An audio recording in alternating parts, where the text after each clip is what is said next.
travail de quelques forces célèbres. Et oui, il y a des vedettes chez les forces. Par exemple le poids. Vous savez, en Newton, P égale mg. Eh bien, c'est la vedette de cette situation dans laquelle on a un skieur qui va dévaler une piste enneigée, ça glisse bien. On a mis sur le côté ici un axe avec les altitudes, donc on a ZA l'altitude du point A, on a ZB l'altitude du point B, c'est des choses qu'on doit pouvoir mesurer facilement. Et on sent bien que si ça glisse bien, eh bien on va arriver en B avec une vitesse qui aura augmenté. On comprend bien aussi que si on dévale la pente, c'est parce que le poids s'exerce sur le skieur. Le poids, c'est une force, ça voudrait donc dire qu'on peut calculer son travail. Ça voudrait donc dire que le poids va donner, lors de son application sur la trajectoire de A à B, de l'énergie au skieur. Eh bien absolument.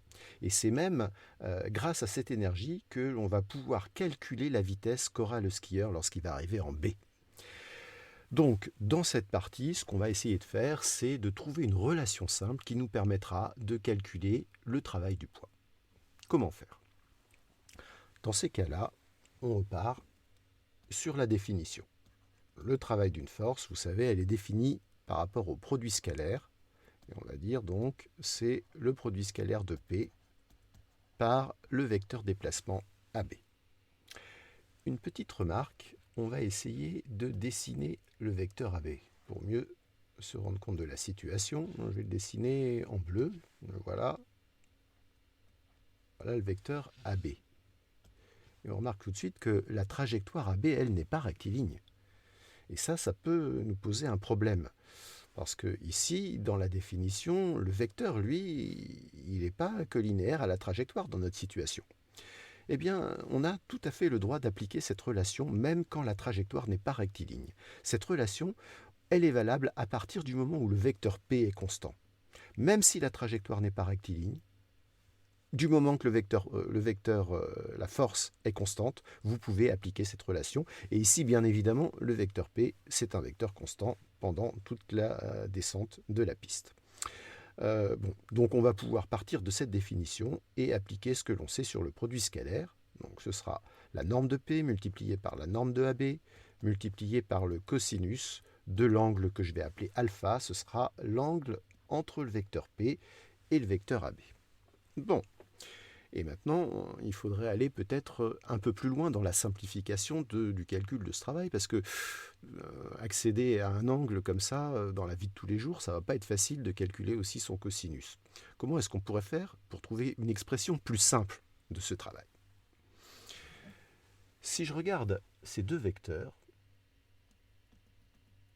je remarque que j'ai un triangle ici, un triangle rectangle. Alors ce qui m'a mis sur la piste, c'est le cosinus alpha. Vous savez, souvent, il y a de la trigonométrie derrière. Que nous dit la trigonométrie? Dans un triangle rectangle, ici, le côté adjacent à l'angle sur l'hypoténuse, c'est la définition du cosinus. Donc je vais écrire cosinus alpha égale côté adjacent, c'est quoi? Ah, j'ai un problème. Côté adjacent, c'est pas la longueur de P. C'est quoi la longueur du côté adjacent? Si je regarde des altitudes, bien sûr, c'est ZA moins ZB. Donc je vais pouvoir écrire ZA moins ZB, et ça me rassure parce que ZA moins ZB, ça va être facile de le mesurer. Il suffit de mesurer l'altitude ZA et l'altitude ZB. Et je vais diviser par l'hypoténuse, et là, facile, c'est la longueur du vecteur AB. Donc j'ai cosinus alpha égale ZA moins ZB sur AB. Je vais reporter ceci dans cette relation. Alors je peux aussi le voir comme ZA moins ZB, c'est le produit de cosinus alpha fois AB. Vous voyez, le cosinus alpha fois AB, il est là. Eh bien, c'est ZA moins ZB. Donc je peux remplacer cosinus alpha fois AB par ZA moins ZB. Et je vais donc avoir le travail sur AB de P égale, alors j'ai P multiplié par, il ne me reste plus que ZA moins ZB. C'est un moins ici. Bien. Je peux même aller un petit peu plus loin parce que je sais que P égale mg. Donc je vais mettre la relation finale en rouge. Ce sera la relation qu'on va retenir pour le travail de P. Elle est assez simple finalement. C'est le produit de la masse multiplié par l'intensité du champ de pesanteur multiplié par ZA moins ZB. cette relation, on va l'apprendre, on va la retenir. C'est la relation qui, à chaque fois qu'on aura besoin de calculer le travail du poids, nous servira. On peut donner les unités de cette relation. Alors, le travail, c'est une énergie, donc c'est bien des joules. La masse, c'est bien des kilogrammes. G, c'est des newtons par kilogramme. Vous savez, G, dans nos contrées, c'est 9,8 newtons par kilogramme. Et puis Z et ZA et ZB, c'est des mètres ici. Donc M, attention, c'est des mètres. Bon. Petite remarque sur cette relation. Une petite remarque. Si on se souvient de la définition de l'énergie potentielle, EP égale mgz. Tiens, on va retrouver quelque chose qui nous fait penser ici à l'énergie potentielle. Il y a juste à distribuer le produit ici. Alors je vais développer la relation qu'on vient d'obtenir. Le travail du poids, c'est donc, si je développe, mgza moins mgzb. C'est-à-dire l'énergie potentielle en A moins l'énergie potentielle en B. Si je fais un petit dessin avec une jauge comme ça, qui représente le niveau d'énergie potentielle dans notre système. Au départ, on est à ce niveau-là, on va l'appeler le niveau qui correspond à EPA. Donc, je vais l'écrire comme ça. Voilà. Et on va descendre, on est passé de ZA, on va descendre à ZB, on va descendre à un niveau d'énergie potentielle EPB.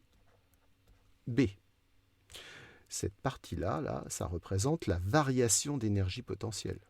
Vous savez qu'une variation, c'est finale moins initiale. C'est la quantité finale moins la quantité initiale. Donc ici, c'est EPB moins EPA. Et là, j'ai EPA moins EPB. Ça veut dire que le travail sur AB du poids, eh bien, c'est moins la variation d'énergie potentielle. Dire qu'au signe près, l'énergie qui correspond au travail, c'est l'énergie qui correspond à la variation d'énergie potentielle. Évidemment au signe près, parce que là, le travail, il est moteur. Bon, vous voyez bien que ce travail ici, ZA, est supérieur à ZB. Donc ici, notre travail, il a été moteur. Non, pas dans tous les cas, mais dans notre situation ici, le travail est moteur. Et on voit bien que l'énergie potentielle, par contre, elle a diminué. Donc sa variation, ici, elle est négative. D'accord ? Donc il faut bien mettre un signe moins entre les deux. Voilà, une petite remarque qui nous sera utile par la suite, vous verrez. Deuxième force célèbre, je vous ai dit quelques forces célèbres, donc on va aller en voir une deuxième. Les forces de frottement.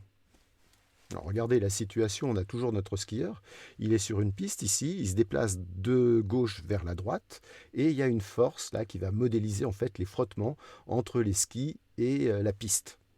Évidemment, cette force, elle est dans une direction qui est en fait la direction de la piste, et elle est dans un sens qui est le sens opposé au mouvement. Comment je pourrais calculer le travail de cette force ?